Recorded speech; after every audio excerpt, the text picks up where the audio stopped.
Good afternoon, Madhumita. Good evening, Madhumita. Sorry. Okay. Yeah. Nice to have you.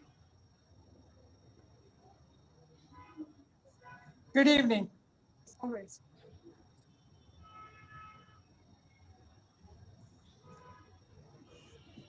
Thanks, Madhumita, for joining. Yes, absolutely. Always.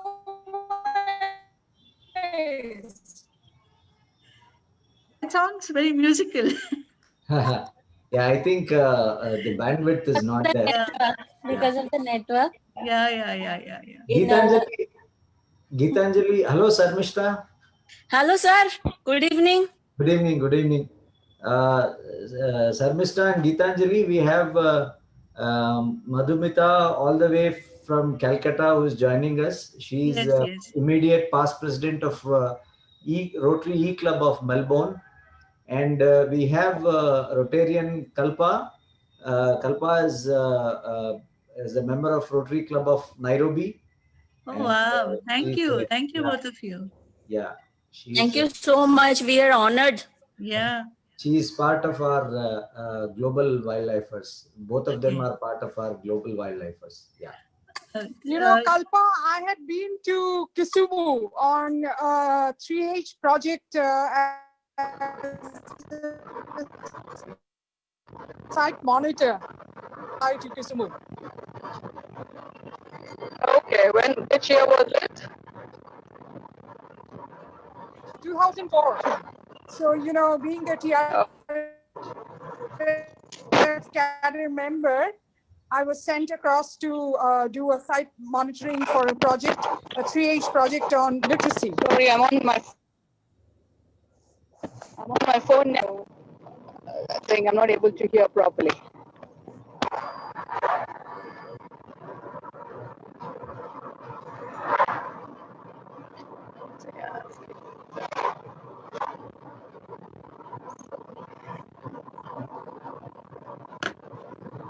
Okay, that's all right.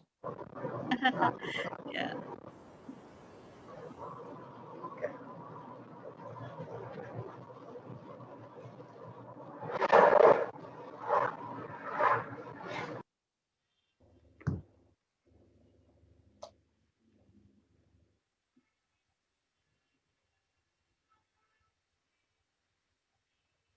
Anjali, my electricity is not available here. So I'm taking it through data. In case it goes off anytime, just wanted to inform you. Okay, no problem. I think we are good to go, right? It's Yep. online. Yeah. Okay.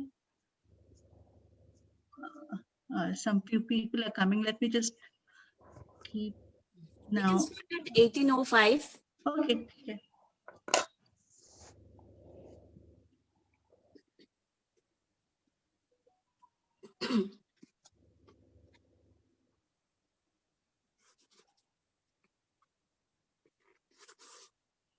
So we are online on our page. Let me just share it on Footsteps.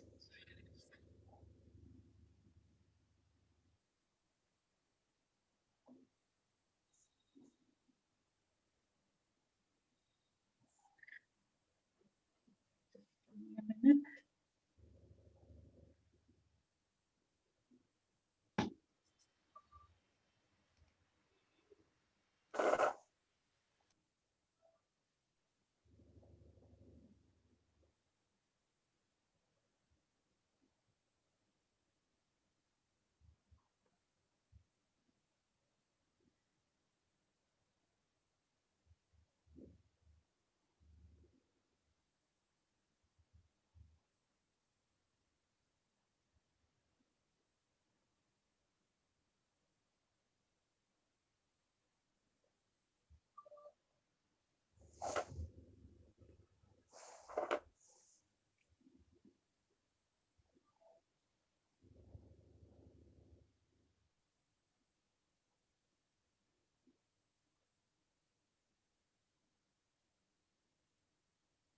Shall we start? It's already. Yep. So yeah, good. Thank you, everyone. Good evening, good morning, good afternoon from wherever you have joined. Happy festivities for everyone. Thank you so much for joining in for today's session by Nikhil on awesome facts about birds. I'm sure all of us will have a lot of takeaways from this session. I now request Subidhar, President of Rotary Connect, to say a few words. Welcome note. Thank you, Gitanjali. First of all, let me thank everyone here for attending this session today evening, and for many it may be morning. So welcome, hearty welcome on behalf of Rotary E-Club of eConnect, our online club, and on behalf of our Rotary District 3190 and our DG, Mr. Nagendra Prasad. So just to give a brief, we are an online Rotary online club, and we have members around the world, some in US, some in Europe, many are in India. And we have started this club, and this club actually is a way to connect with individuals around the world. And while so many of Rotarians are here, and if someone is not part of Rotary, no problem. We would certainly like to encourage you and seek to that you should consider to join our club if you find this valuable. And today we are given that it's a wildlife month, we have invited Mr. Nikhil Bhopale, and given that environment and wildlife is so important to us as a community, more so in the COVID times, this is very appropriate. And through this interaction, we believe that we'll have some more interactions and such sessions going forward. With this, I hand it over to Gitanjali. And thank you, everybody, once again. Welcome here. Thank you. Yeah, thank you, Subir. Now I request our Club Services Director, Sharmishta, please introduce Nikhil. Sharmishta. Thank you so much, Gitanjali. Hello and good day to everyone. I'm sure you will be, enjoying this special speaker session on awesome birds. And here I would like to speak about our very dear Nikhil Bhopale. He's very famous in bird watching world. So it's a great honor for me to speak about him.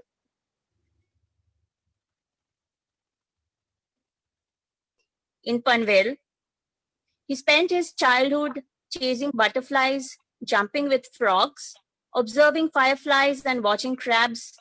When he was 11, his mother encouraged him to go for treks and camps. This established Nikhil's first bond with nature. He did his graduation in industrial chemistry. However, the inclination towards nature was immense. He entered this field as a snake rescuer.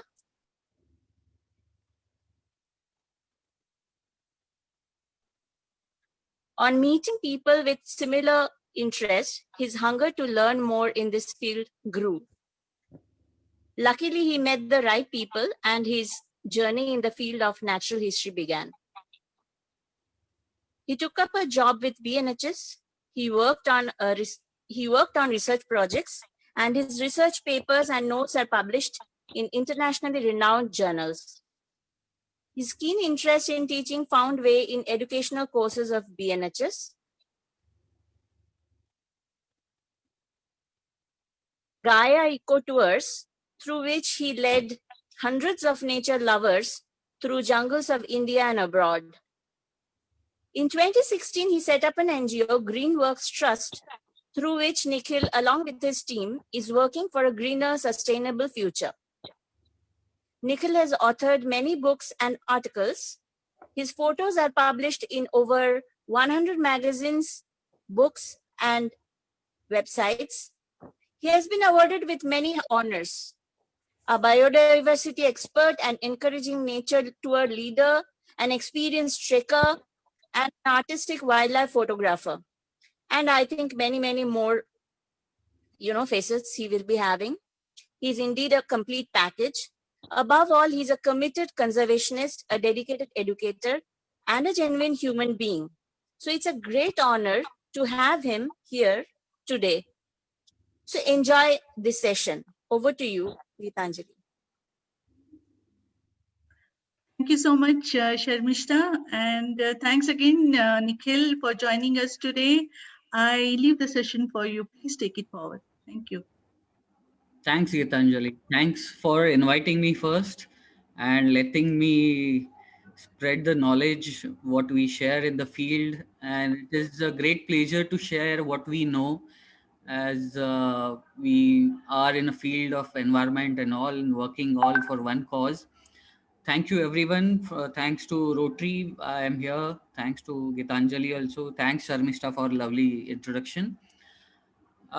So without wasting any time, I would like to start directly with the sessions. We can have questions anytime you wish to stop me. You can stop me, ask me questions about the slide going on, or general questions. If it is general, we can have it end of the session. Anyways, it is up to you. Okay. So let's start with basics. I would like if some people can talk when I ask. Okay, so it's general questions. It won't be difficult questions. Basic things. Okay, can you hear any sound?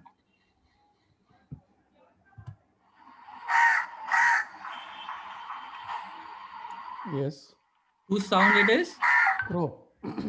Correct. Great. Now, this sound.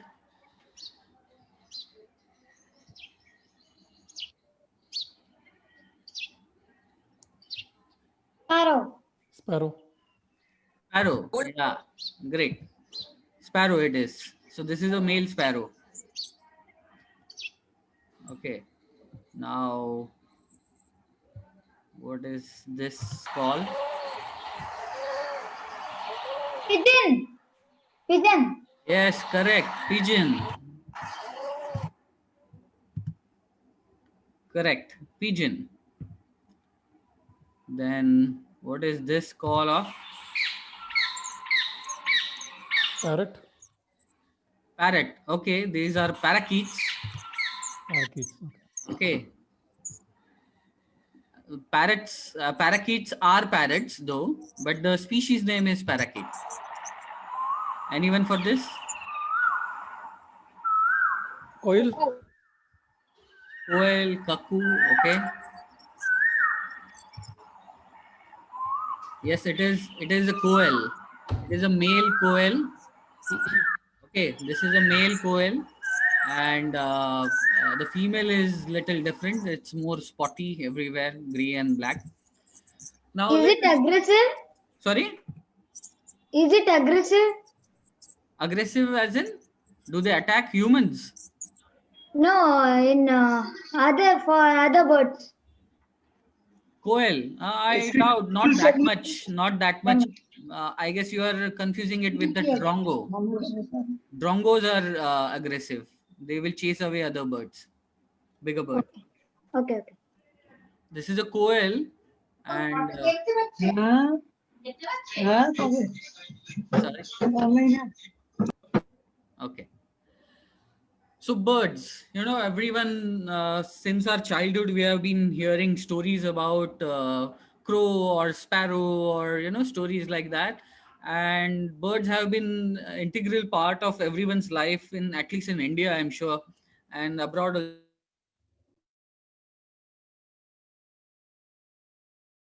But, one thing which is very interesting that, at least for me, which catches an eye when looking at a bird is they can fly, right?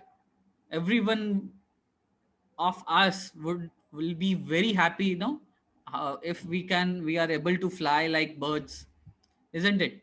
I hope I'm audible, right? Yes, Nikhil. Yeah, please okay. go ahead. Good. So what we try to do is try to make ourselves better in a way that we can try to fly. So what human did first was something like this. not an easy task, not a good idea probably, because this is a heavy weight and he's trying to flap wings, so-called wings he has made, and trying to able to fly and so on. But of course this was not successful. And then we went on with our ideas, ideologies, and slowly we developed on those, and we were able to fly with the airplanes. Like same, you can, so what we got from birds, we got aerodynamism. See this, the falcon from the side, and the same, the falcon, this thing, uh, aeroplane. And same way the eagle, bald eagle, and the plane, how everything we learn from the nature. So this is called as biomimicry. And how we evolved, how we understood, how we inculcated all the things which are there already in the nature, which are naturally occurring, can be practiced in our lives. Say for example, this bullet train shape, the front part, if you see it from above, it looks exactly like the bill of a kingfisher. So that was this idea of bullet train was taken from the bill of a kingfisher. Okay, so that is again a part of biomimicry. Now let's have an idea about awesome flights birds have. For example, this is a bar-tailed godwit which recently broke the record, but the older record was this bird flew non-stop 11,000 kilometers from Alaska to New Zealand in 9 days. In just 9 days, non-stop. It didn't halt anywhere. Okay, but the same bird on the way back, it halted different places in west coast of Australia, then in Philippines, then in South China Sea, and then to Alaska. But while coming, it came straight from Alaska to New Zealand. And recently, this 11,000 is broken. I guess now it is 12,000 kilometers something, if I'm not mistaken. Just a couple of days back, that news came, and they flew non-stop. Think about it, non-stop flying over the ocean for 11,000 kilometers. And these birds are not that heavy at all. Huh? They are not very heavy birds. Now, a common swift. Now we saw the non-stop flight, longest non-stop flight ever recorded. But non-stop flying this is a common swift, which is also seen in India. And this bird can stay airborne for 10 months. They don't land at all. For 10 months, they are in air. They eat, sleep, everything in flight only. Okay, so how do they sleep? So their sleep are in a way of, they are called as burst sleeps. So 10-10 second sleeps they take. Okay, burst sleep, like what we burst photography we do now. You click a shutter and 3, 4, 5, 10 images will come. That way they do a burst sleeping. Okay, this is a common swift. Now, the previous bird you said it flew continuously for so many days. This Doesn't it one? need food? Yeah. Does it need food for it?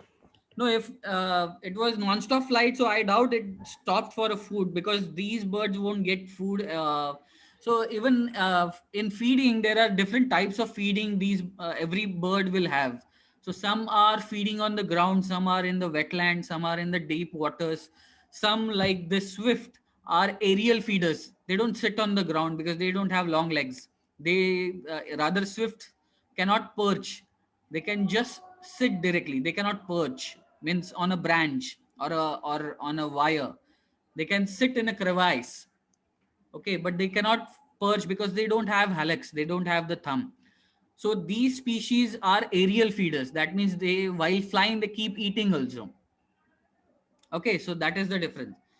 But I'm sure this bird didn't eat anything on the on wing, because their feeding style is on the ground. They are not aerial feeders, whereas this one is aerial feeder.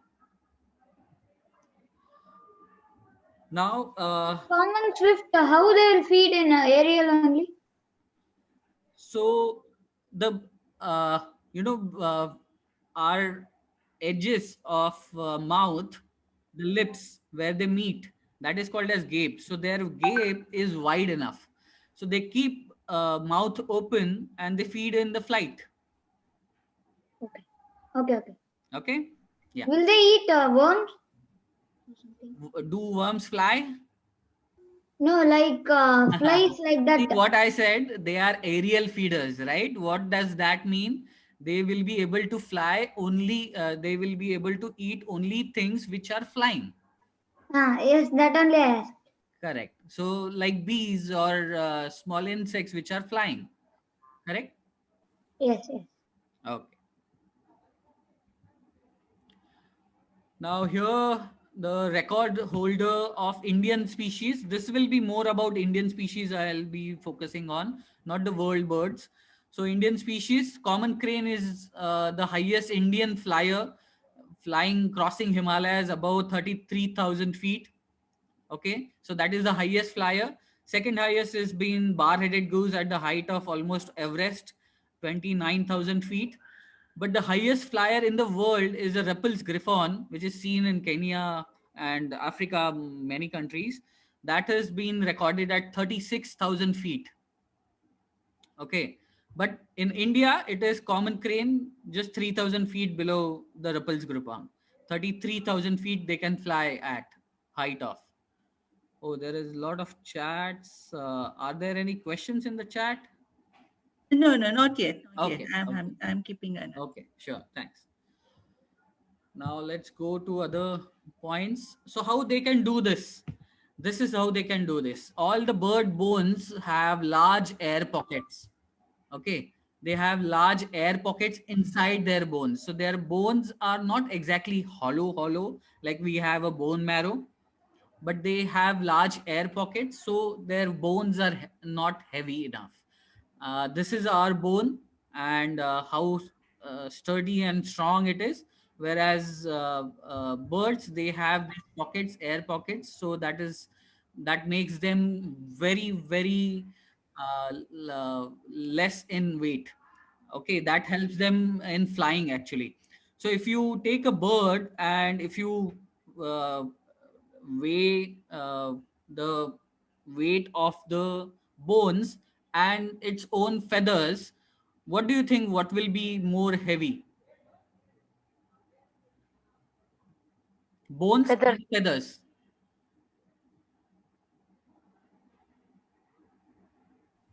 Feathers. So in birds, their feathers are heavy than their bones. So bones are that lightweight. Okay. Now, what we learned from this? Did human learned anything from this? That bone structure? Anyone? Of course, not to break bones, but other than that, what we learned is corrugated cardboard. This cardboard was developed based on the design of the bird bone itself.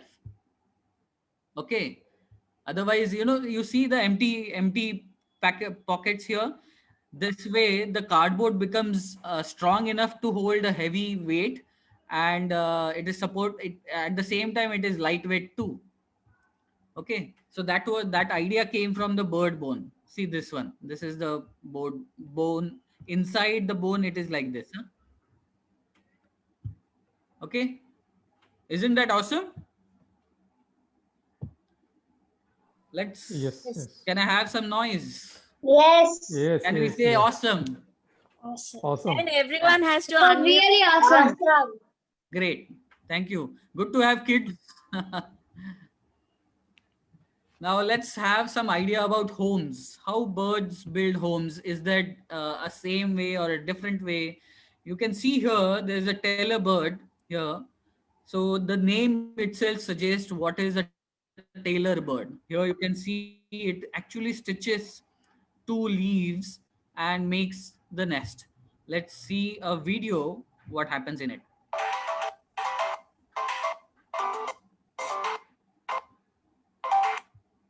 Uh,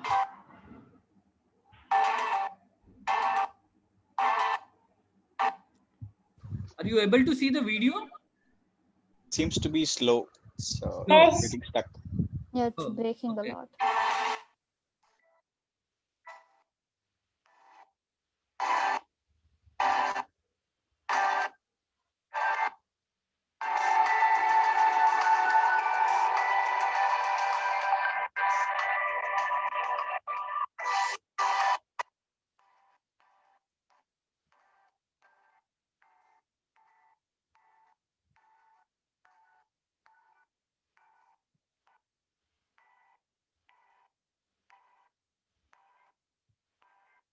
I guess there is a bandwidth problem, but you got an idea how it pierced the leaf here, turned it around, taken the string inside, and then again woven into this one. So that is how they actually built. Hence the name came Tailor Bird. Okay. By the way, all these pictures, videos, sounds are all taken from the internet. Nothing is mine. This is just pure for educational purpose. No commercial use in this any kind of stuff. Okay. So these are not my stuff at all.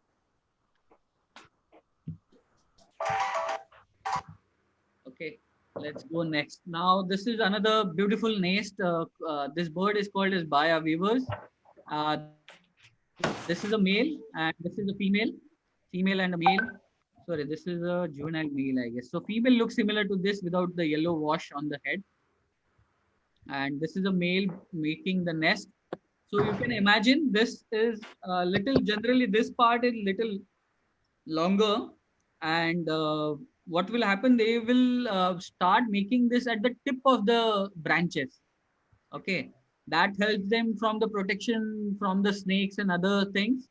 Plus, if you see this part is so narrow that only this one bird can enter and exit, right? Plus, if you see this, there is a fall here, right? So if the eggs are laid here, how come it doesn't fall down? What happens here? Anyone? There's a layer. It will build a layer for that. Let's see how it is. It is this way. There's a cross section of the nest. So nest is built up like this, and then the bird enters from here, comes down here, and lays eggs in this. So eggs won't roll up and fall down, right? So this is how the bird makes the nest. See how clever birds are. We talk about ourselves. I can take sessions on any other, I have been working in the reptiles and amphibians and butterflies or mammals or stuff like that. We can do sessions. I have been learning about all these creatures a lot, and I still wonder why we call human is the most clever animal on earth. There are so many instances that they are doing so many greater, far more than imagination we can have, and still we call ourselves clever. I wonder. They're more Nikhil, I deceptive. will be grateful if you can take a session on snakes. Snake Yeah, sure. awareness is most needed, especially for people living in the city areas. Surely, why not? Yeah. We'll do that. Yeah. We can You do continue. awesome facts about insects also if you want. That is Yes, far yes. more interesting. Yes, definitely. Because no one talks about insects. Everyone is, generally creepy crawlies part Yes. are neglected. Correct. Anyways, we'll start with the birds as of now. So this is a Baya weaver bird, and this is the cross section of the nest. Now, do all birds build nest, or do other birds do something else? So take example, this is a kingfisher called as Oriental Dwarf Kingfisher, or the older name is three-toed kingfisher. Why? Because you can see there's only one here and two toes on the other side. So it literally has three toes, hence the name three-toed kingfisher. Okay, let's see how do these make the nest.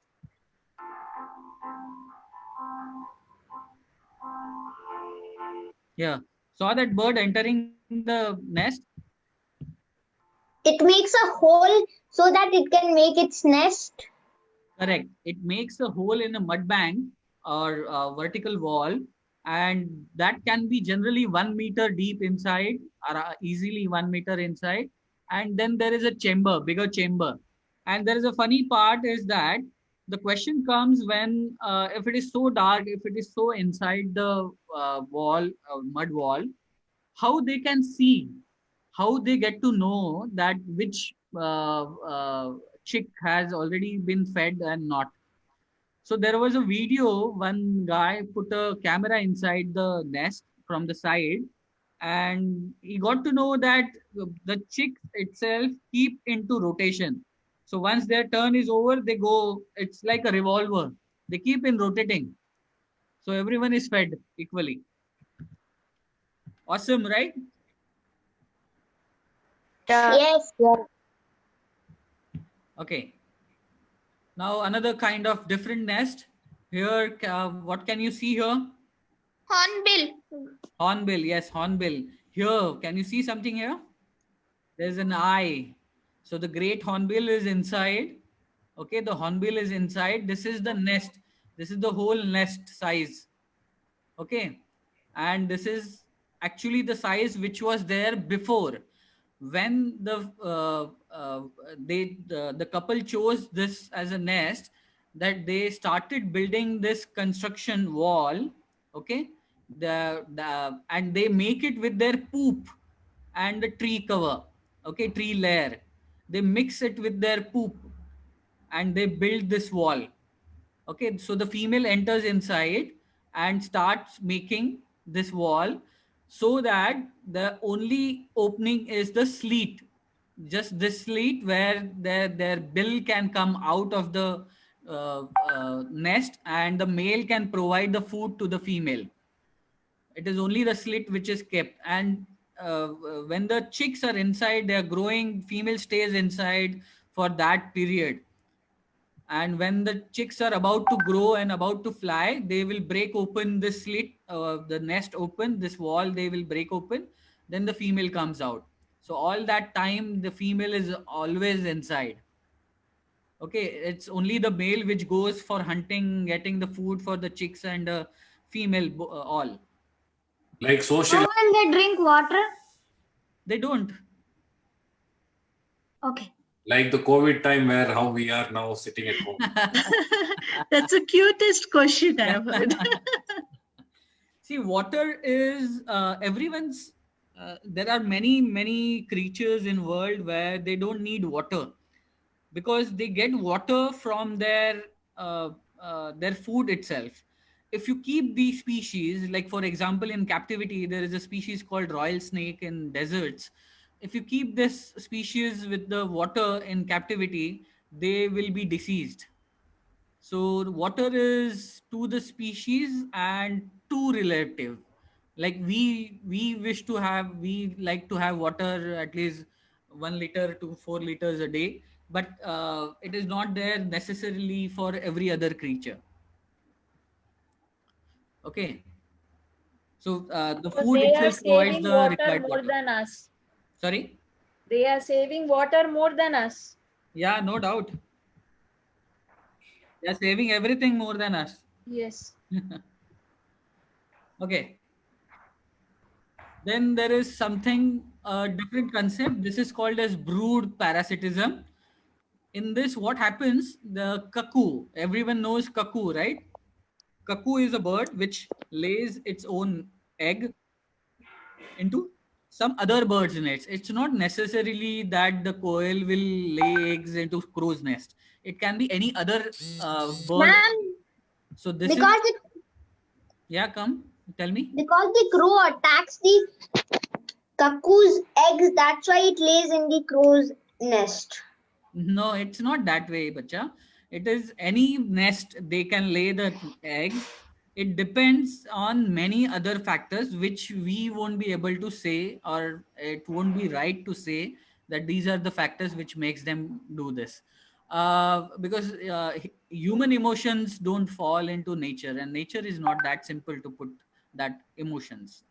Okay, so so this process of one species of bird laying eggs, its own eggs, into some other species nest is called as brood parasitism. Okay, now what happens in this? Let's see a video. One of the brood is starting to hatch. However, it is not the young reed warbler. 2 weeks ago, a female cuckoo, unseen by the reed warbler, dropped her egg into this nest. Now the young cuckoo hatches. As the first of the brood, eats the young as if it were its own. The young cuckoo needs to throw the other eggs out of the nest. If it doesn't do this, then the parents will not the first attempts are not successful. The cuckoo is still too weak.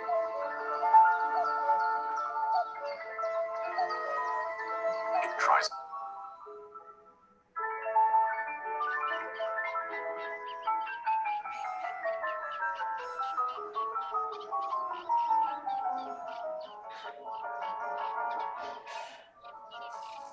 a few hours, it has another go.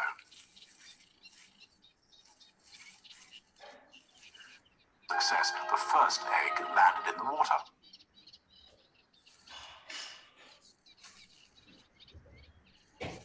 Now, for the last one. Alone. And the last prompts the reed warblers to bring it food without a break. Now all the insects touch intensive feeding. The young cuckoo reaches its adult size in just 2 weeks.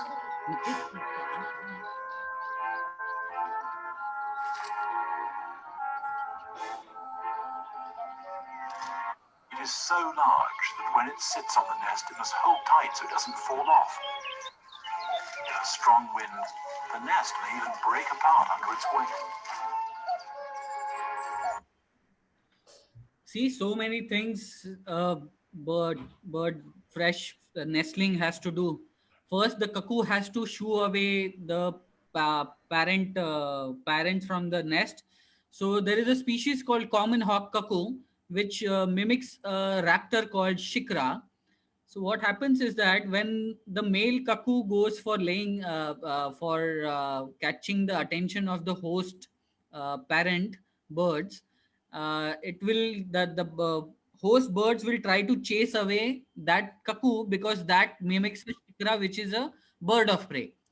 So both parents tried going behind the cuckoo actually, which is mimicking a raptor, and the female comes and lays the eggs immediately and throws the eggs out, one egg out, and flies away. Then what happens after that? The cuckoo egg has to hatch first, so that there won't be a competition, and the cuckoo nestling, the hatchling, will throw away the remaining eggs out.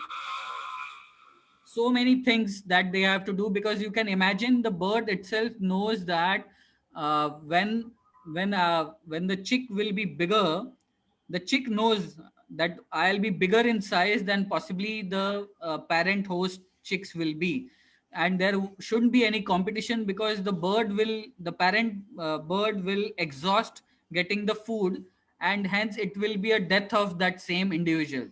So they themselves get rid of the other eggs.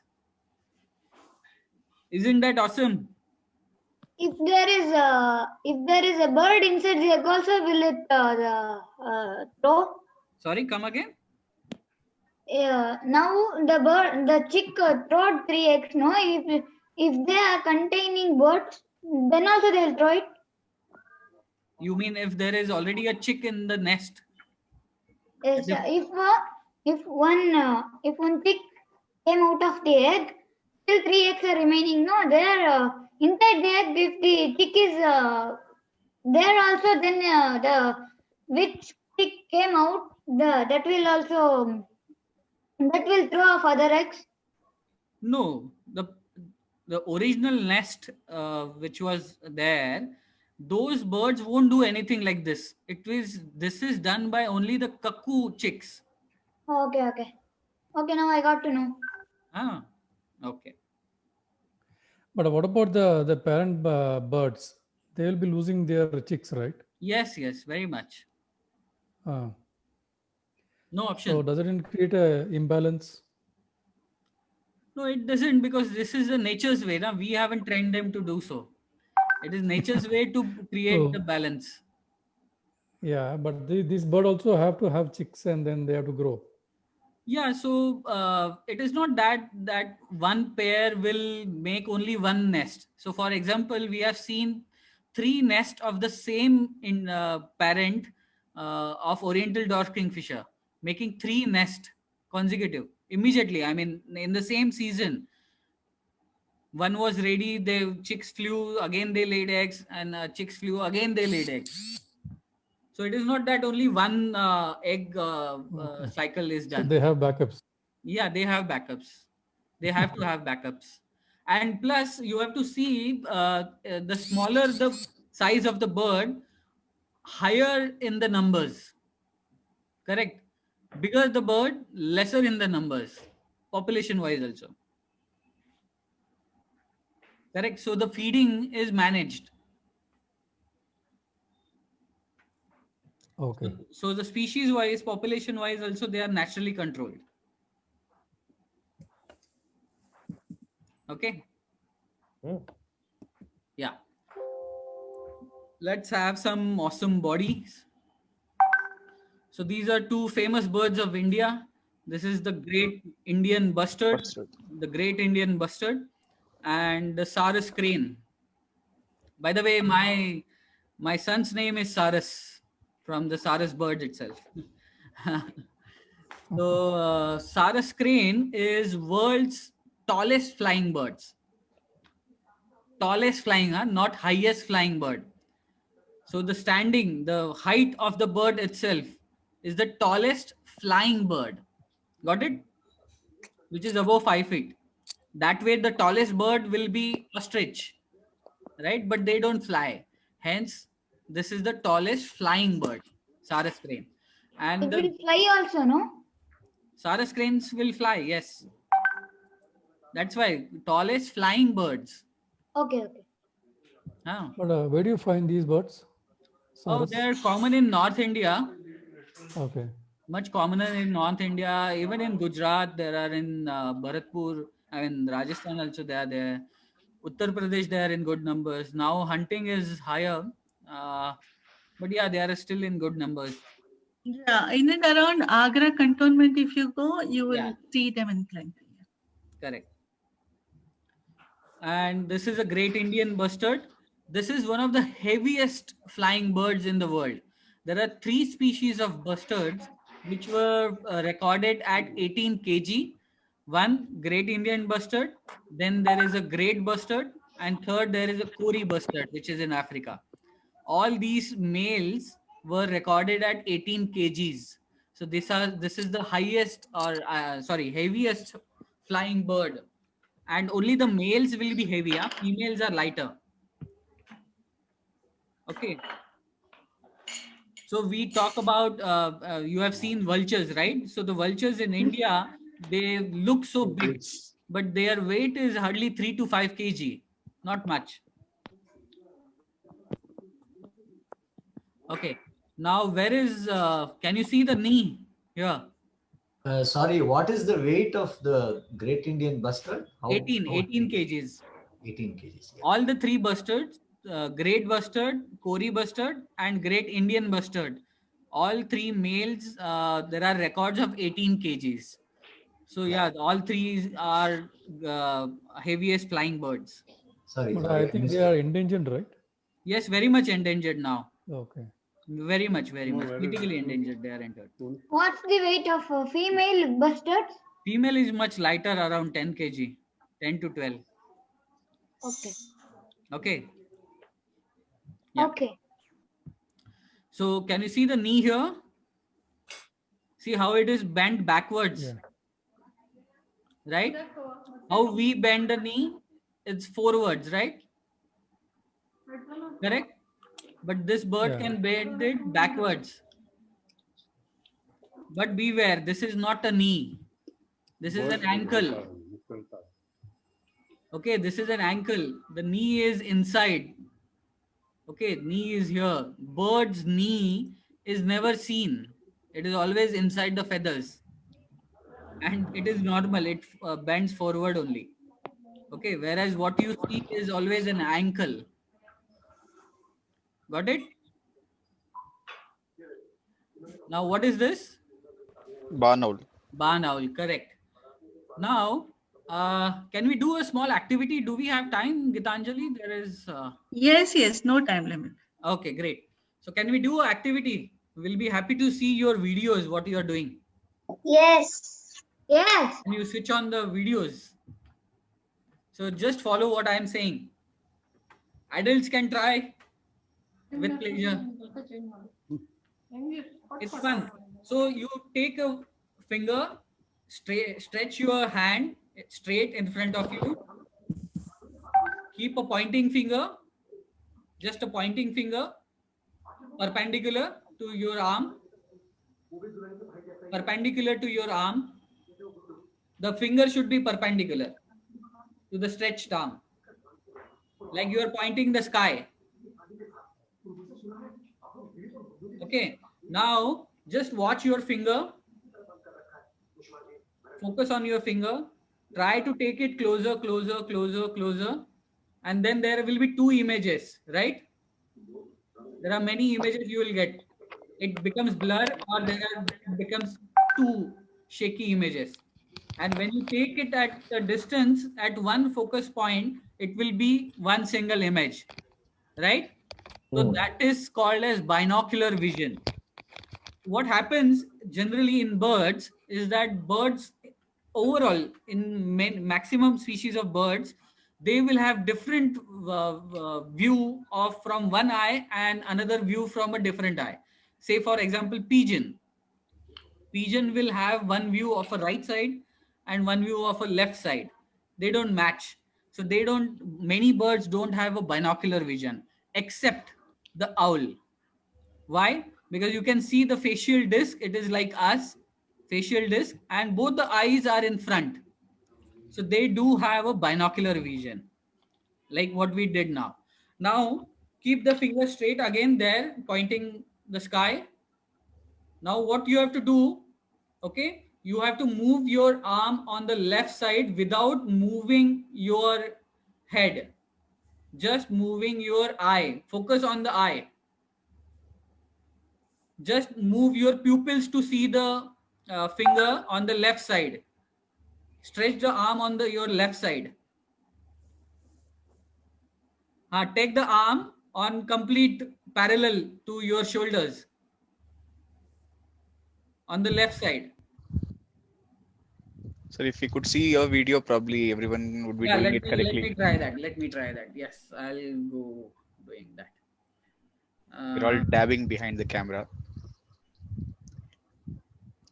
Just a second. I'll switch on. I'll mute this one. I'll talk from the other one. Sure, sure. Okay, just hold on. I have to mute this. Where is Zoom? Oops.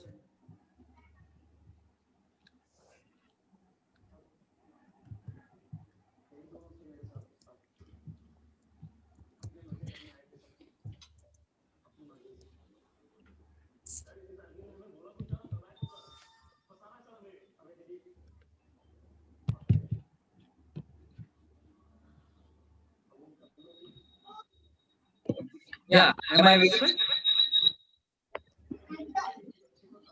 Yes. Yes, you are visible. Okay, great. Now, what you have to do, try. So this is a finger, you have straight.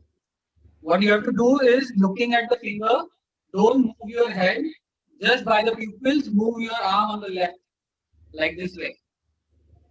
Stretch it on the left. Got it? Take it to the left, like straight towards the left. To the maximum you can go till you can see the finger without moving your head. So there is a limitation, right? To up to a 90-degree possibly you can see your finger, right? Now come back. Now what you have to do, same thing. Now you don't have to move your pupils, you have to turn your head, which goes further back, right? Like doing this, which goes further back. Now what we got to know from this is that our viewing angle. Okay, now what about owls? Okay, now I'll come back to the original one. Wait.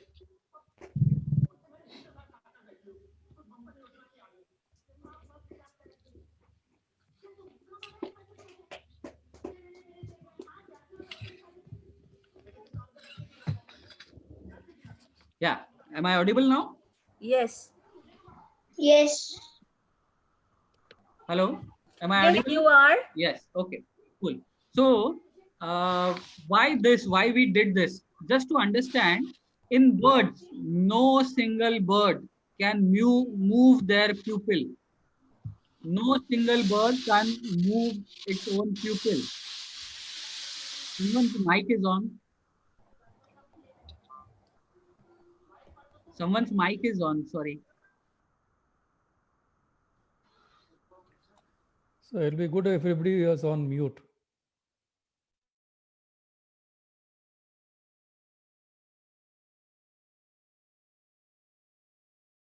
Yeah, Nikhil, you muted everyone. You can unmute yourself and speak. Okay. Yeah. So since no bird can move its own pupil because their eyes are locked, right? So what they have evolved with is their head can turn in much bigger angle, right? For example, owl can rotate its head at what degree? Anyone?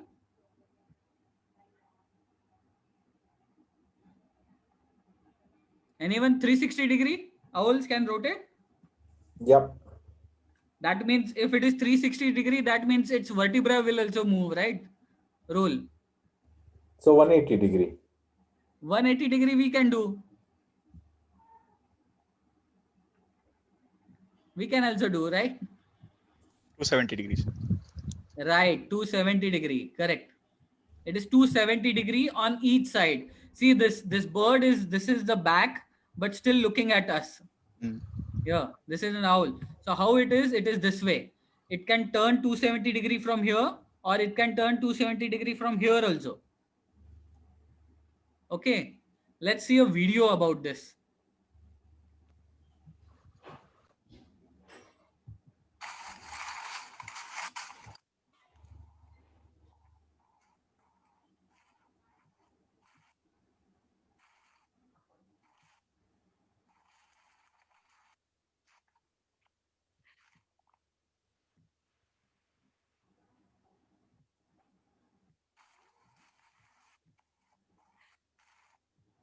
See how it turned. Could you see? Please don't try this at home. Yeah. Correct. So this way they can see all their 360 degrees everywhere from any angle. Okay.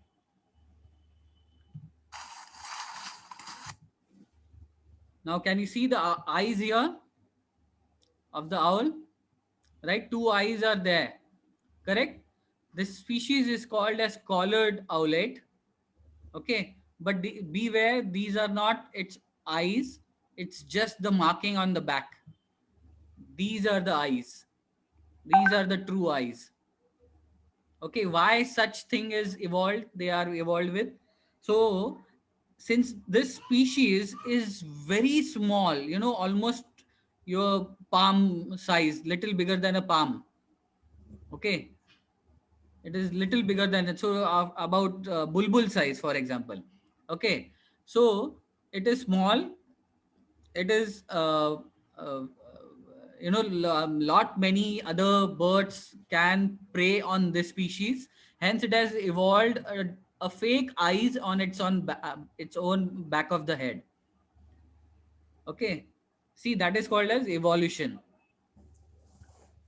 Now woodpecker, see how long is the tongue. Can you touch your nose by your tongue? Okay, but here you can see that how long is the tongue, and how you should think that how they can keep this kind of long tongue, how they will be keeping it. They have even longer tongue. This is not the full tongue which is out. They have even longer tongue. So how they keep it? It is this way. Okay, their tongue is rotated just below the skull. It is inside the skull, all the sides. Fantastic, right? Awesome. What happens is that because these species, woodpeckers, as you know, they peck on the wood. What happens is that they make small holes on the layers of the tree, and inside that layer, their tongue goes searching for the insects. Okay. This way they eat. Hence, they have a longer tongue and the very pointy beak to create that hole into a layer of a tree. Now let's hear a woodpecker.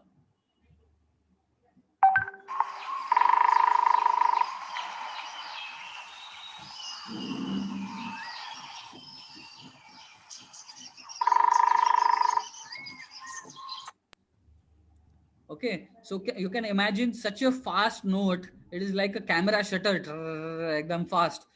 There is a speed of a known record of a woodpecker pecking 20 times in a second. 20 times in a second, pecking. And there are species, average woodpeckers who have higher pecking speed, they can peck about 10 to 12,000 times a day. 10 to 12,000 times a day. Yes, please, you are free to unmute and interact. Yes, but do not forget to mute it again. Okay, one is higher speed of a woodpecker pecking. This is not Indian record, but that is 20 times per second. And average woodpecker in a day pecks about 10 to 12,000 times. Now there is homework. If you want, you can try searching why the woodpecker doesn't get brain hemorrhages. Okay, if they are pecking so much, so far, so long. Okay, let's see who comes up with the idea. Maybe you can let Gitanjali know the answer. Sorry, Gitanjali, I'm giving you work. No. It's very good because we already having like a sort of a wildlife month week, and we are getting amazingly beautiful, compilations from everyone. So Okay. I'm just going to note down the email, and people can write to us to that email, and we can publish it on our media. Great, superb. And this species is called as heart-spotted woodpecker. You can actually see the hearts. Heart-spotted woodpecker. Okay, and this is an Indian species, widespread in peninsular India. Now let's see a video of this woodpecker, how fast it can peck.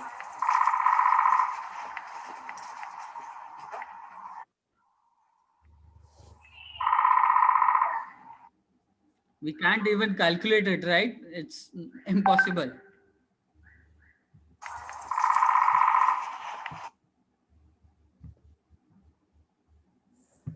Yeah, so now let's have some idea about the bird calls we have, how bird calls can be interacted.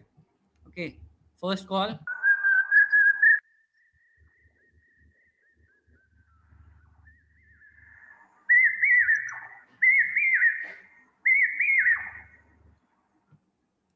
And the bird looks like this.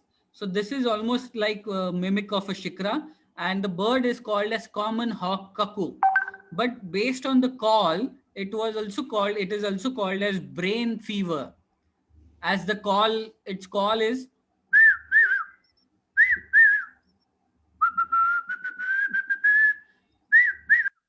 brain fever. Brain fever, as if it is calling brain fever, right? So that is the call, brain fever bird or common hawk cuckoo. Got it? This was the example I was giving about the shikra mimic and how they lay the eggs. Let's have the another call.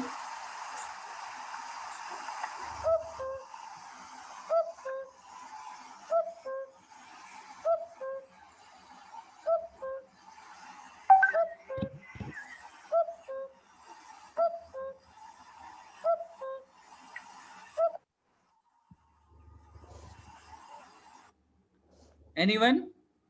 What was the call like? It sounded like that clock that we see in Tom and Jerry. Twitter clock, right? Twitter clock, yeah. Like a Twitter clock. But this is the species actually behind the Twitter clock. The species is called as common cuckoo, or also called as Eurasian cuckoo. Now, if you notice the call itself, it says cuckoo, cuckoo. Okay, that's how these species got the name cuckoo from the call. Can I ask one question?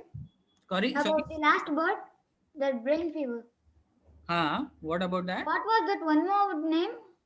Brain fever bird, or also called as common hawk cuckoo.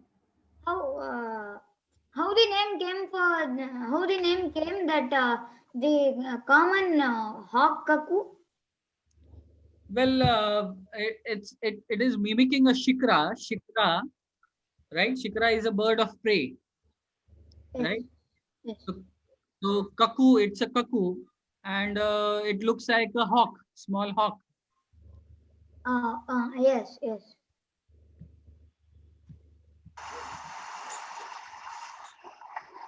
Uh, okay, so these were some calls. Now feeding. So birds can feed on several different things. One is, this is a sunbird. A sunbird is evolved with a slender, thin bill, curved bill, to feed on a nectar. Let's see how they're doing. So they do have a longer tongue too, to feed on the nectar. Then the flamingos. The flamingo, if you see, the bill is straight and then curved down. Okay, but what they have to do is they have to put this part on the ground to feed. And how they feed is this way, by dancing. Because they feed on blue and green algae, and with the mud it can be sticky. So these are called as filter feeders. They have serrated serrations on their bill. They can filter out the unwanted material, and blue and green algae they take inside. Okay, this way, by dancing, they loosen the mud and they can feed on the algae. Now, this is a species called Eurasian spoonbill. A spoonbill. You can see a spoon shape, a spatula, right? Spoon shaped bill, hence the name, spoonbill. Okay, how they do feed? Let's see. See, they are wagging the head completely on right, left, right, left, right, left. So, to cover the bigger area. Okay, and they keep opening their bills and trying to search for the they also have a sensory organ on the tip of their bill to filter out. Okay, now stork, this is a Asian open bill. Open bill name itself suggests. Here you can see the bill tip is closed, still the bill is open in the middle. Why? Because they feed on these snails. So their bill works as a nutcracker. So they crack open the shell and eat the slug inside. Okay, that's how the evolution is. Asian open bill. Now the shrike. This is called as a shrike. Shrike in scientific name is Lanius. Genus is called as Lanius. So Lanius in Greek means a butcher. Okay, this shrike species, all the shrikes are also called as butcher bird. Why? Because if you go to a butcher shop, they actually keep hanging the meat, right? Same way, it does the same way. Their prey, they hang it, like here, even with the insects and the mouse. They impale it, correct? So that's why the name came. And this is in local languages, in Hindi or Marathi also, it is called as Gandhari, because Gandhari is from the Mahabharata, and Mahabharata, she used to have the black band on the eyes, because her uh, her husband was also blind, naturally blind, so she kept it that way. So Gandhari is another local name. Now this is a bearded vulture, one of largest wingspan in India, and you can see it is feeding on bones directly. See the leg, directly a leg. What it does, it feeds on a bone marrow. It takes up the bones higher up in the mountains. It flies so high, it throws the bones down. Then the bone breaks open, and so that it can feed on the bone marrow. Also, it feeds directly on the bones also. That is also not an issue.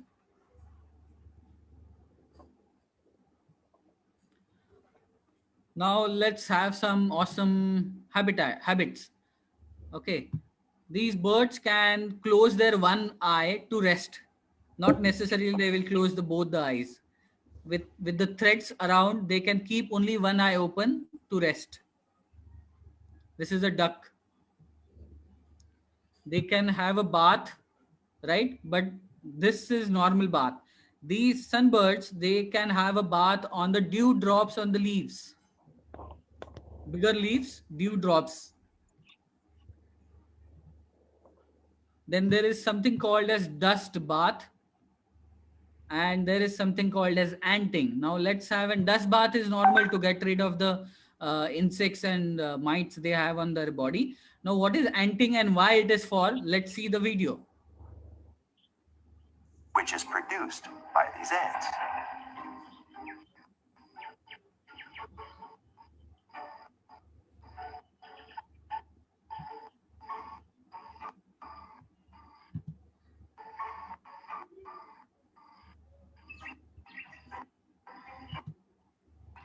Here you can see the spray.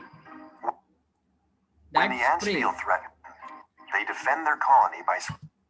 So what happens is that the bird will, when there are lots of ants walking together, the bird will come there and sit there with open wings and let the ants throw its own acid, which helps the bird from getting rid of the mites and the parasites they have on their wing. Okay, by getting the acid on our own body, their own body. Is it the formic acid and also yes. Is it a dependency? It's like a coexistence thing between these two species where they're willingly doing that, or how does it work? No, there is no coexistence stuff here. It is more to do with the need-based work. Okay. Because the birds will have parasites anyways, and they have to get rid of by anyway. Either it be a dust bath or it can be a anting. Mm-hmm. It is not a symbiotic relation. Correct. So ants are just trying to protect themselves by. Yes. Yeah. Okay. Correct. Awesome facts. More. Can you see anything here?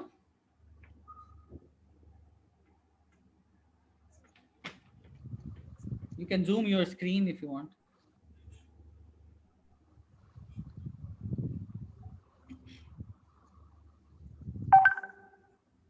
No?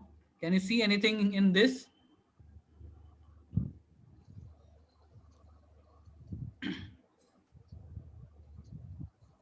Anyone? No?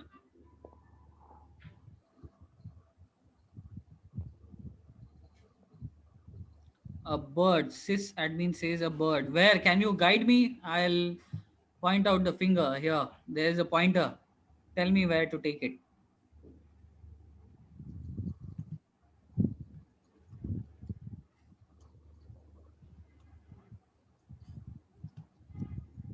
Anyone? Can you see anything?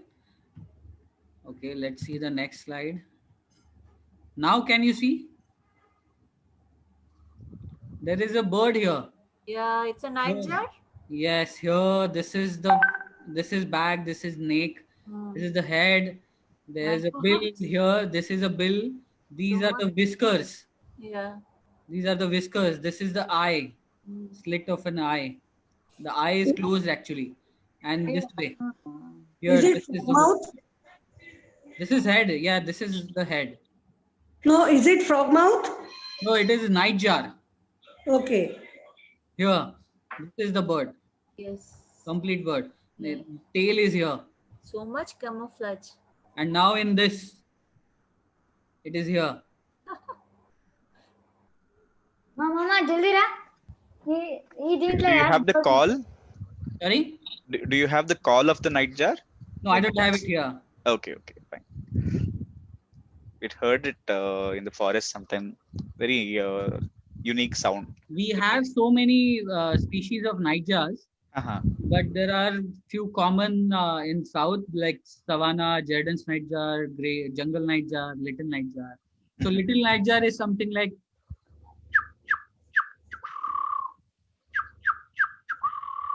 Wow. Similar to this. Which type of bird is this? This is a night jar. One word. Night jar. Krishnarjun, I'll share you the Nightjar song from near my house. Awesome. Share it later on. Yeah. Sure. The night jar on which it feeds? Sorry? The night jar, the food which it eats. Oh, so nightjar is again a aerial feeder, and it feeds on the flying insects. Okay, okay. Okay, and it's a nocturnal bird, since the name came night jar, right? So a nocturnal species. It is active only into dark times. I mean, when it is dark, after sunset and before sunrise. This is another species of nightjar. Now, can you see anything in this? Bird in the center. Center. Yes. Okay, like where? Right. Up. Yes. Yes. Correct. This is the bird. This species is called as gold-fronted Leaf bird. leaf bird. Okay, here it is again. This is the leaf bird. Exactly like a leaf, right? Hence the name, leaf bird. Now, who are they? Doctors. Okay. Anyone? Who are these? Police. Okay. And what is this habitat? Desert. Desert. How you got to know? Camel and because it's full of sand and there is camel. Camel and Also the type of trees. correct. And the type of construction. Yes. Mud. Correct. So these are the same factors which you have to practice when identifying a bird, because many birds are habitat specific. They have similar, they have specific habits. These same things, these are the traits to identify the bird species. Okay, same way. Thank you.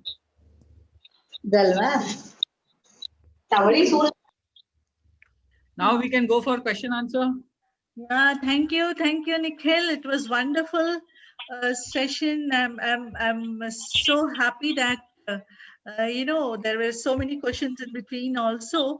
So I request people to like if you have any questions, you can either write chat box or you can unmute yourself and ask the question.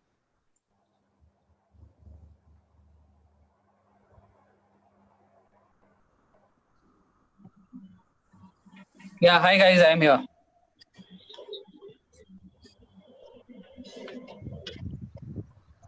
Any questions?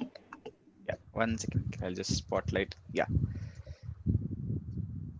Nikhil, with respect to the spoonbill and few birds which are trying to feed within the water, how does the vision work? Do they, when they get inside when they put their head inside the water, there's an additional membrane which comes into play, or their vision is good both above as well as inside the water? Okay, so I'll try to give two different examples with different feeding style. One is the spoonbill we saw, okay, or even for that matter, it can be a flamingo. So what happens in that, they have the sensory organs already in the bill itself. So even if they are not able to see, they can sense it from the bill. That's how they can eat it, right? Mm-hmm. Second example is of a kingfisher. Right. So if you see, we have many of us have specs, and there is a specific number given to it. Even if you use a binocular, there is a diopter to control whether it is +1, -1, whatever, the number.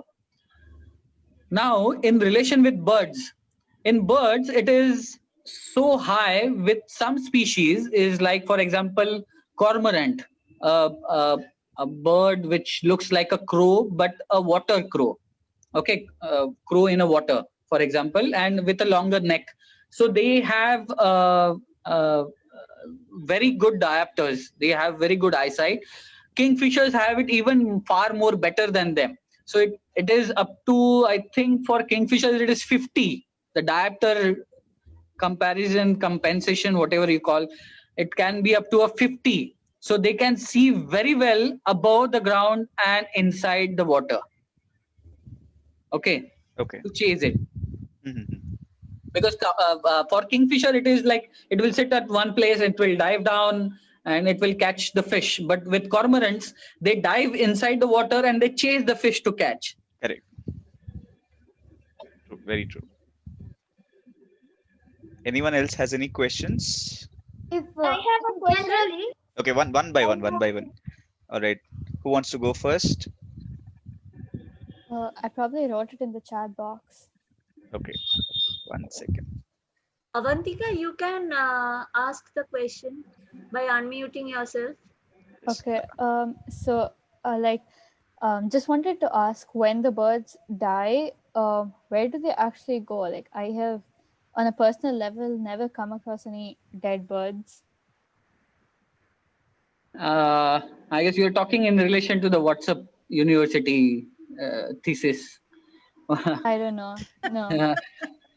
I only came across I mean, that has been making rounds everywhere, every time. So see, what happens is actually you have to turn into a birder first. Then you will see lots of things. May I know where you stay? I stay in Which city? Bangalore. Bangalore. Nikhil, she's my daughter. Oh, so you have to go to many places because we have seen lots of birds. What happens with the birds is that in city or even in jungle, the dead birds are generally eaten immediately by some other predators. Okay. And as you saw, I'm not sure whether you were there from the start of the session, the weight of the bird itself, it's too less. Meat is already too less. Bones are hardly seen. So, I mean, hardly any weight bone. The feathers are more heavyweight. So their meat actually is too less for anyone to finish. So it doesn't take so much of time to finish the bird body, right? Okay. Hence, it is very difficult to find it. But yeah, I have seen almost every year. I see at least once. Okay. Okay. Nature, nothing goes to waste, and the cleanup crew is always there to take care of the cleaning it. Yeah. A question from Rajesh Kundar. What does Shikra feed on? So being a bird of prey or a raptor, it feeds on other birds. Yes, it feeds on other species like reptiles, amphibians, small mammals, lizards, anything it can come cope up with.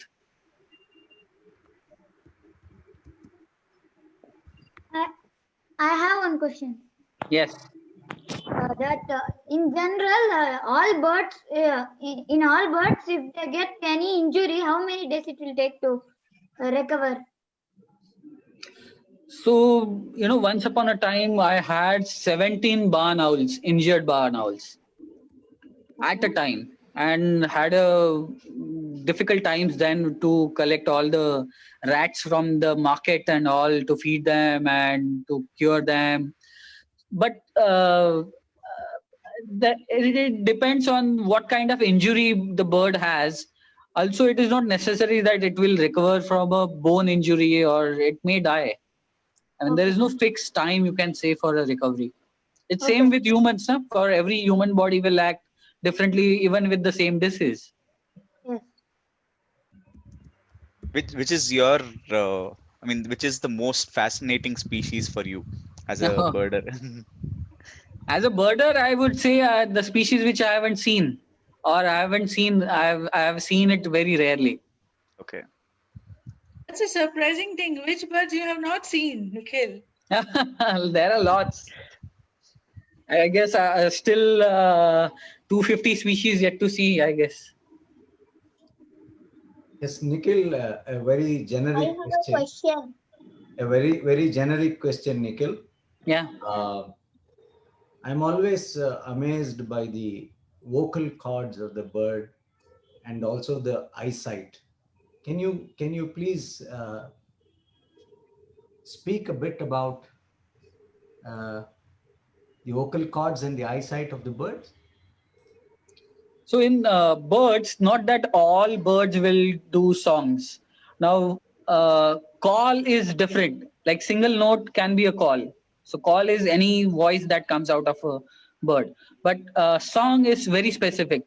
So there is a group of birds called passerines, which are also called as songbirds.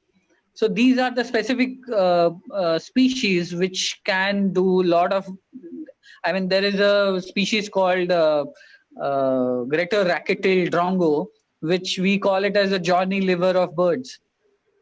I mean, I've recorded about 32 different calls done by the same bird. Indian blackbird, I have seen sitting at one place. I have seen the same bird in front of me making 10 different calls. I mean, their ability is fantastic. I mean, I have no answer to it actually, what and how they can do it, or rather why they do it. Well, why, there can be few theories, but I don't go by them.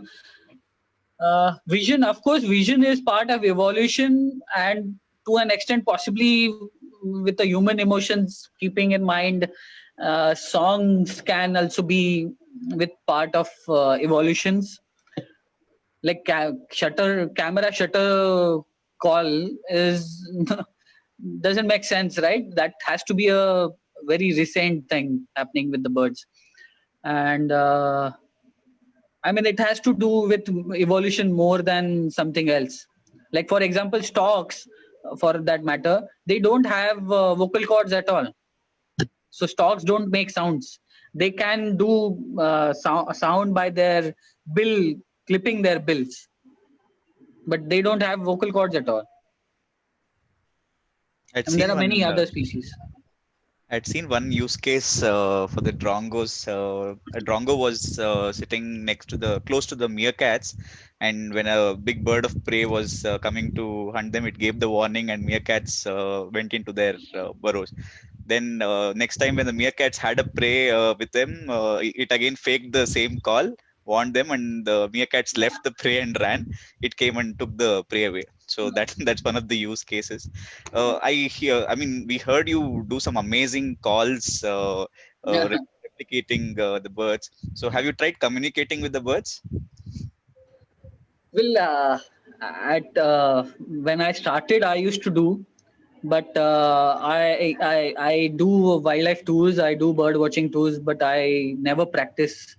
At start only, I practiced once to play the bird calls and see the species. All my bird list, more than 95, rather 99% species are. I won't deny that I haven't seen a species with by using a call. Yes, I have seen species, but that was 10 years back. But I don't prefer doing it now. I stay away from it. I think myself and Nikhil are very few people in the tourism domain who don't propagate bird calls. Like we are very strict about that, and we follow very, very ethical practices. At least try to do the best ethical practices around. I think even birders and photographers, I think, should respect that. Is what I mean. I think I'm not talking as a retainer. Now I'm talking as a person who is in the same field as Nikhil. So there we have seen people looking down upon us, but I think we follow the ethics. I think. No, but on the other side, it is illegal in India also. Mm-hmm. We are already working with the forest department. There have been fines which has been paid by people in Corbett and many other places. We have put boards in association with forest department in sanctuaries that playback is not allowed. So yeah, it is illegal. Simple. Yeah, but it is not followed everywhere. That is the problem. That because birders are not aware. Very true. Very true. It's a fantastic point. Excuse me, sir, I have a doubt. Yeah, Ask it. please. The weaver but build so many nests and the female one chooses only one. Correct. Why does it do that, sir? Because female has to have a surety that the strength of the structure, the longevity of the structure for its own brood will be good. Okay, sir. Thank you, sir. Future of its own babies is in that, no? I have a question. Yeah. Is that if cuckoo bird, if it lays 2 eggs, and what if both of them hatch together, then those, what will they do? Will they throw chick outside or what? Cuckoo will never lay 2 eggs in one nest. Oh, excuse me, I have a question. Yeah. In nowadays, in some parks, they will tell they're not allowing us to feed the birds. They will tell that if we feed the birds, they will become lazy and they'll not go in search of food. Is it true? This is very much true, but it is not that only. I have been practicing no playback policy, no feeders, and no artificial nest box for many years now. It is not a good idea. If you see a species which is dwindling down, populations are dwindling, there is no point that you should raise their population by feeding them. It is so why not we feed stray dogs to leopards or tigers to have good population of carnivores. Simple thing is that when take example of pigeons. Why pigeons are more in numbers? Because everyone started feeding them. Now there is a disease which there are people dying because of that respiratory problem from the bird poops, and hence we are talking about stop feeding the pigeons. But the same problem, the conservationist itself is preaching that you have to feed sparrows, you have to follow the bird feeders. No, that is not a technique which should be followed in India. It is a technique which is used and started in UK for something different purpose at different location with different set of mentality of people. In any Western countries, when one rule comes, it doesn't take enough time to everyone follow it. But in India, we have Wildlife Protection Act since 1972. Still the hunting is going on. So the same practices cannot be followed everywhere. Simple thing. Because we are trying to stop people from feeding birds so that there will be less pigeons, there will be less deaths of humans. Now take example, if we start feeding birds, some people say we feed only sparrows. Okay, agree. But what happens when you put some specific type of feed and the structure of the feeder, which will help only sparrows? If such number of feeders increase in a small area, what will happen to the population of sparrows in that? It will increase, and it will increase to a level where you will have a disease in 20 years and you will take another 20 years to solve it. So we have a problem, we saw a problem, we tried to solve it, we saw another problem parallelly, and we tried to solve it from the same mistake we done before. We are just repeating our own mistakes. So it is wrong. It is not a good idea to feed any animal for that matter, except a pet, which is 24 hours indoor. No other animal should be fed. Even feral dogs. I strongly oppose that, because the existence of the species itself means that there is enough food available. Why they will why the progeny will succeed? And if it is not succeeding, it is not the problem of the food itself. It is just a human emotions we have evolved with, that I have to save, and this is the best way. And since this is the easiest way, everyone is doing. I think best thing instead is plant more trees, fruit trees, flower trees. Native trees. Yeah. Native, by the way, native doesn't mean Indian species. Huh? Many people say indigenous means Indian. No. So native means in India, there are at least 10 biogeographic zones. And in those zones, there are different types of habitats.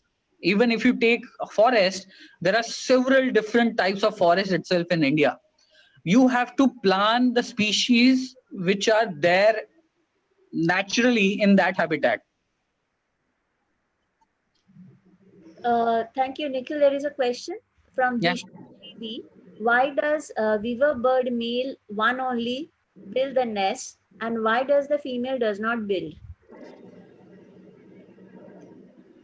Well, कुछ पाने के लिए कुछ खोना पड़ता है, I guess. How can I answer this? So generally a pair, when they decide, the pairing starts from the building of the nest.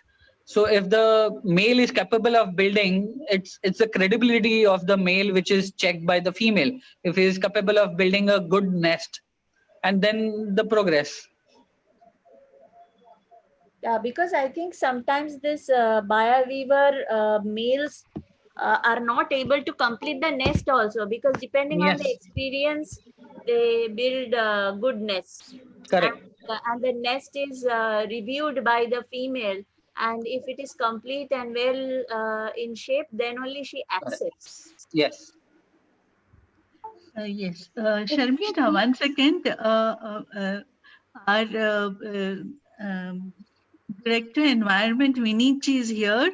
Vinitji, you want to say something for the session? Yes. Yes, to unmute. Vinitji, you can unmute yourself.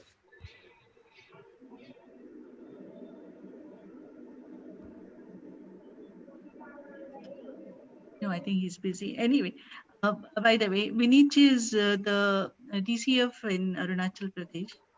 Oh. Wow. Excuse me, myself, Nishan. Hi. Hi. Is there any other session about mammals? Because this was interesting. Yes, I guess Okay, Gitanjali, we can continue. We can Yes, do yes, many. yes. Anytime we will do I'll it. be We'll happy. keep you posted. Yeah, we will Is keep there you posted. any specific websites when we get to know? Is there yours? How you came to know today? My brother told me. Yes, your brother will be notified. Don't worry. Just keep checking on Rotary eConnect Facebook page. Okay. So we will notify them. On Facebook, no? Yes, yes. Okay. Or you can send them, like you let me know. You write to our email ID. Okay, I'll put you in the mailing list. Okay. I'm just sharing the email.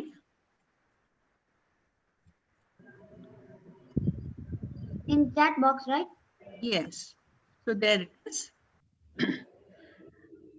Yes. Nikhil, sir, one last yeah. question from my end. I'd seen this interesting sequence where an osprey had just caught a fish, and osprey is one of those birds which can take off even after getting into the water, and it's a heavy bird basically.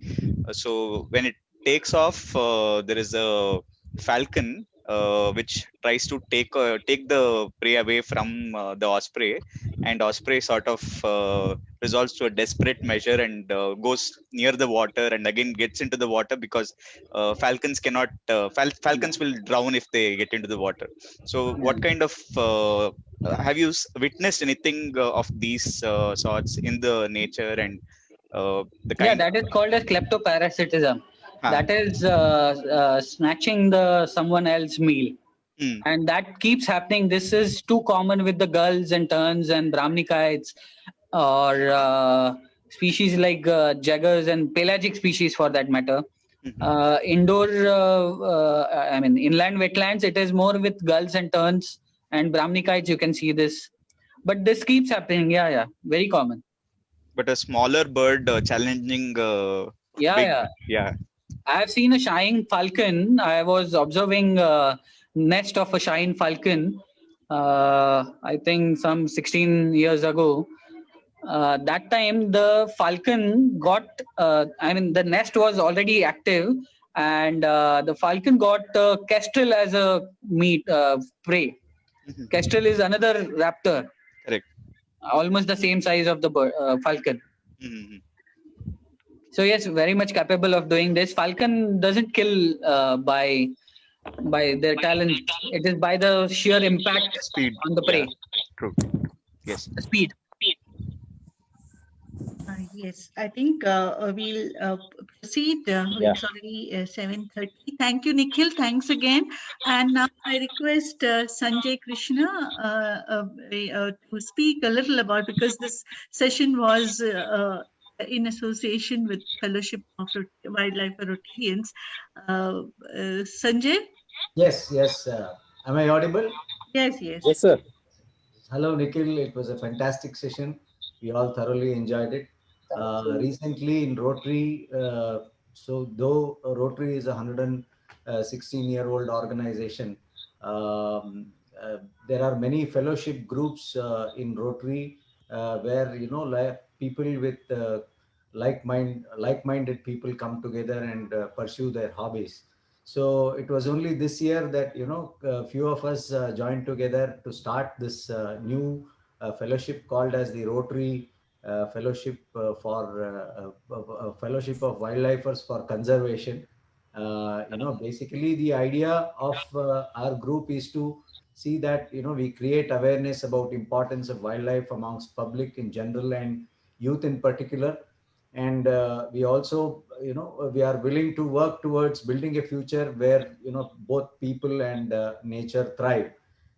Basically we want to encourage participants to form across the globe, to form fellowship chapters in their respective regions, countries, and we can have exchange programs with each other to witness and explore the flora and fauna of that region. Today we have had members attending from Nairobi, and also one of our members from E Club of Melbourne, and I'm sure there are many more from other places who are attending. This is the idea with which we have formed. So we want to explore new opportunities for service while having fun, enhancing the Rotary experience. So the vision that we have is together we make protection of wildlife a way of life. So thank you all for attending today, and over to you, Gitanjali. Thank you. Thank you so much, Sanjay. Yes, that's a wonderful message. Like together we should think about conservation through Rotary, through our fellowship. Now I request Sharmishta, you can go ahead and say a vote of thanks, please. Thank you, Gitanjali.